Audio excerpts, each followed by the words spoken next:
Welcome to Inclusion Matters, produced by the Center for Inclusive Childcare, aka the CICC. We're located at inclusivechildcare.org. Welcome to Inclusion Matters, a podcast of the Center for Inclusive Childcare. I'm Cindy Croft, Executive Director of the Center, and I'm here with my colleague, Priscilla Weigel, Assistant Director. Hi, Priscilla. Hi, Cindy.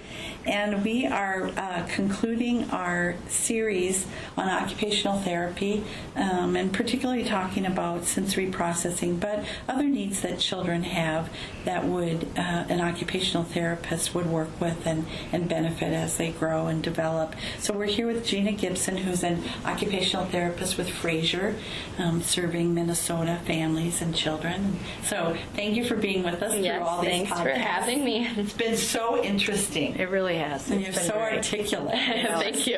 Great stories, and it's very, very interesting. So for our last, did you want to introduce this or? Oh, go ahead. So for our final podcast on this, we have had some interest at the Center for Inclusive Childcare around weighted kinds of objects, and so we had actually some questions even from our state licensing department around, what should child care providers be thinking about when they use weighted blankets, or should they be using weighted clothing for children, and so we just really wanted to get information right from occupational therapy to make sure we were giving good information, and so we have come to you. Yeah. Give us some guidelines on what providers should be doing when they know there are some sensory needs, but maybe an OT isn't right there in the program with them.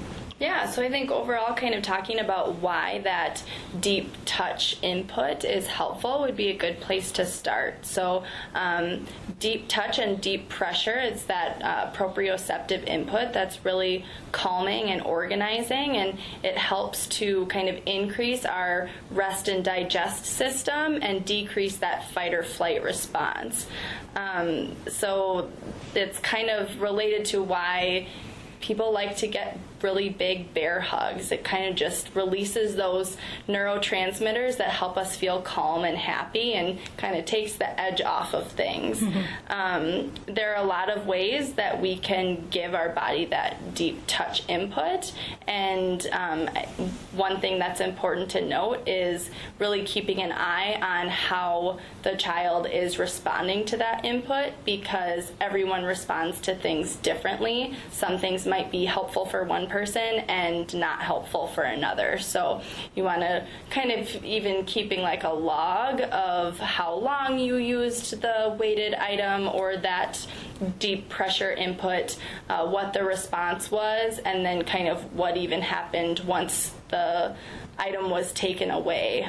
Sometimes we'll see if you use a weighted item for a little while and then you take it away, you might see kind of a rebound effect where then the child is really seeking out even more input because they're feeling like their body is needing more, and now it's removed. So that can be something to keep an eye out for. That's very interesting. Mm-hmm. Yeah.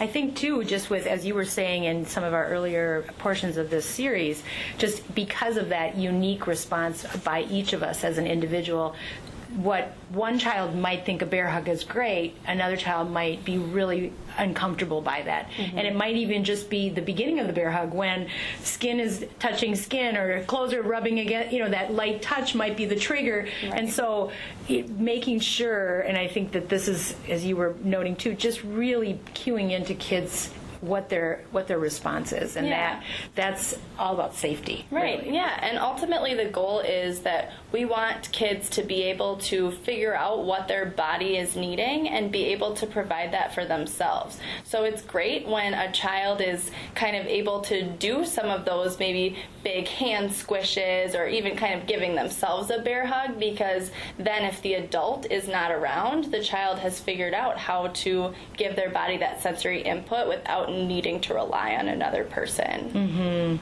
I think we talk a lot with the folks that we work with in childcare, providing opportunities for that independence. So having a quiet area for kids to go to when they're overloaded, or having those, I think in one of the earlier ones you talked about the noise canceling headphones or ear protection, having a basket of those off to the side so kids can go grab those if they need it. Just things that provide opportunities. So a little mini tramp, jumping could be good. What are some other things that you've noted or would be useful things to just have around? Yeah, chewies are always a really helpful type of sensory tool. They provide heavy work input for the child's mouth. If they are a child who's old enough to use gum can be a really great resistive input that can help with increasing attention span. And then some of those weighted items can definitely be helpful, but those are things that you want to make sure the child is supervised while they're using. Something like a weighted blanket or a weighted vest, ankle weights, those are all things that provide great proprioceptive input, but you have to watch out for kids getting fatigued while walking around with something heavy on their body. You want to make sure they don't get overheated, and you always want to make sure that they are able to discontinue use of any of the items if they are done with it, or if it's something that is a little bit distressing to them. Yeah. So we know that people can order these items online. What do you think about that? Yeah, I think that it's definitely beneficial to have the input from an occupational therapist, because you wouldn't want to be buying something that's too heavy for the child. So a lot of the weighted blankets that I've seen that they're even selling on Amazon might be like a 20-pound weighted blanket.